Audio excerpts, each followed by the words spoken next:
நீங்கள் பேபிக்காக ட்ரை பண்ணுறீங்க, இந்த 5 வார்னிங் சைன்ஸ் நோட்டீஸ் பண்ணுறீங்க அப்படின்னா டெஃபினட்டாக ஒரு ஃபர்டிலிட்டி டாக்டரை கன்சல்ட் பண்ணி உங்களோட ஃபர்டிலிட்டி பொட்டென்ஷியலை இவாலுவேட் பண்ணும்போது லாங் டேர்மில் ஃபர்டிலிட்டி இஷ்யூஸ் அண்ட் இன்ஃபர்டிலிட்டியை ப்ரிவென்ட் பண்ண முடியும். ஃபர்ஸ்ட் இம்பார்ட்டண்ட்டான விஷயம் உங்களோட பீரியட்ஸோட ரெகுலாரிட்டி. பீரியட்ஸ் அப்படின்றது ஒரு விமனோட ஃபர்டிலிட்டி ஹெல்த்க்கான முக்கியமான indicator. Usually normal period cycle anywhere between 21 to 35 days இருக்கும். இதை தாண்டி உங்களோட பீரியட்ஸ் டிலே ஆகுது, சே 45 டேஸ் 50 டேஸ் ஒன்ஸ் தான் வருது, இல்லை மந்த்ஸ் டுகெதர் வர மாட்டேங்குது, டேப்லெட் போட்டால் மட்டும்தான் வருது அப்படின்னா டெஃபினட்டாக நீங்கள் டாக்டரை கன்சல்ட் பண்ணி ஏன் பீரியட்ஸ் இர்ரெகுலராக இருக்குன்னு செக் பண்ணிக்கணும். Common reasons for irregular periods could be hormonal imbalance, இல்லை தைராய்டு இஷ்யூஸ், பிசிஓ ப்ராப்ளம் இருக்கிறதுனால இப்படி இருக்கலாம். ஸோ இதை ஏதாவது டாக்டர் ஐடென்டிஃபை பண்ணால் இதை ரெக்டிஃபை பண்ணுறதுக்கு உங்களுக்கு லைஃப் ஸ்டைல் மாடிஃபிகேஷன்ஸும் மெடிகேஷன்ஸும் சஜஸ்ட் பண்ணுவாங்க. அண்ட் இதை எடுக்கிறது மூலமாக உங்களோட பீரியட்ஸ் ரெகுலரைஸ் ஆகிறதுக்கும்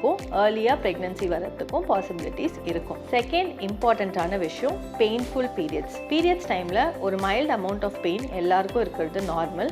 பட் ரொம்ப சிவியர் பெயின் இருக்குது, நம்மளோட டே டு டே ஆக்டிவிட்டீஸ் பண்ணுறதே கஷ்டமாக இருக்குது. And associated with periods pain intercourse அப்பையும் ரொம்ப பெயின் இருக்குது, எஸ்பெஷலி டீப் பெனிட்ரேஷன் அப்போ பெயின் இருக்குது அப்படின்னா this can be a sign of endometriosis. Endometriosis அப்படின்றது நம்ம ரத்த கட்டின்னு சொல்லுவோம். இந்த ரத்த கட்டி ப்ராப்ளம் ஃபர்டிலிட்டி ட்ரை பண்ணுற 10ல் 2லேருந்து 3 பேருக்கு இருக்குது. ஸோ இந்த மாதிரியான சிம்டம்ஸ் நீங்கள் நோட்டீஸ் பண்ணுறீங்க அப்படின்னா டெஃபினட்டாக டாக்டரை கன்சல்ட் பண்ணி உங்களுக்கு எண்டோமெட்ரியோசிஸ் இருக்கான்னு செக் பண்ணிக்கோங்க. அண்ட் இதோட ஸ்டேஜ் பொறுத்து நீங்கள் எந்த மாதிரி ட்ரை பண்ணால் உங்களுக்கு ப்ரெக்னன்சி ரிசல்ட்ஸ் பெட்டராக இருக்கும் அப்படின்றத டாக்டர் சஜஸ்ட் பண்ணுவாங்க. தேர்ட் இம்பார்ட்டண்ட்டான விஷயம் மேல் பார்ட்னருக்கு லோ லிபிடோ, அதாவது செக்ஷுவல் டிசையர் கம்மியாக இருக்கிறது, இல்லை சம்டைம்ஸ் இரெக்டைல் டிஸ்ஃபங்க்ஷன், இந்த மாதிரி ப்ராப்ளம்ஸ் இருக்கிறது can be a warning sign.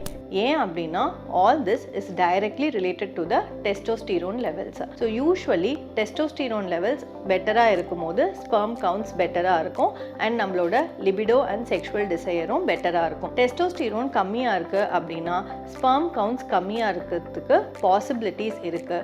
So இதனால் நம்ம ஒரு சீமன் அனாலிசிஸ் பண்ணிட்டு மேல் ஃபர்டிலிட்டி கன்சல்டண்ட்டை பார்க்கும்போது நம்மளோட ப்ராப்ளம்ஸ் ரெக்டிஃபை ஆகிறதுக்கும் சீக்கிரமாக ப்ரெக்னன்சி வரதுக்கும் பாசிபிலிட்டிஸ் இருக்கும். ஃபோர்த் இம்பார்ட்டண்ட்டான வார்னிங் சைன் பெல்விக் இன்ஃபெக்ஷன்ஸ். அதாவது ப்ரீவியஸாக உங்களுக்கு இன்ஃபெக்ஷன்ஸ் இருக்குது, இல்லை செக்ஷுவலி டிரான்ஸ்மிட்டட் இன்ஃபெக்ஷன்ஸ் இருக்குது அப்படின்னு டாக்டர் சொல்லியிருந்தாங்க, excessive white discharge, lower abdomen pain, இந்த மாதிரிலாம் இருந்திருக்கு அப்படின்னா சம்டைம்ஸ் இந்த இன்ஃபெக்ஷன் நம்மளோட யூட்ரஸ் அண்ட் ஃபெலோப்பியன் டியூப்ஸை அஃபெக்ட் பண்ணுறதுக்கும் இதனால் டியூபல் பிளாக் மாதிரி ப்ராப்ளம் வரதுக்கும் பாசிபிலிட்டிஸ் இருக்குது. ஸோ இந்த மாதிரியான இன்ஃபெக்ஷன் ஹிஸ்ட்ரி எதுவும் உங்களுக்கு இருக்குது, இன்ஃபெக்ஷன் இருக்கா இல்லையான்னு டெஸ்ட் பண்ணிக்கிறதும், டியூப்பில் பிளாக் எதுவும் இருக்கா இல்லையான்னு டெஸ்ட் பண்ணிக்கிறதும் ரொம்பவே இம்பார்ட்டண்ட். ஃபிஃப்த் இம்பார்ட்டண்ட்டான விஷயம் maintaining and ideal weight. So weight sometimes அடிக்குவேட்டாக இல்லாமல் அண்டர் வெயிட்டாக இருந்தாலும் ஹார்மோனல் இம்பேலன்ஸ் இருக்கலாம். அண்ட் அதே மாதிரி ஓவர் வெயிட் ஒபிசிட்டி இந்த ரேஞ்சில் இருந்தாலும் ஹார்மோனல் இம்பேலன்ஸ் இருக்கலாம்.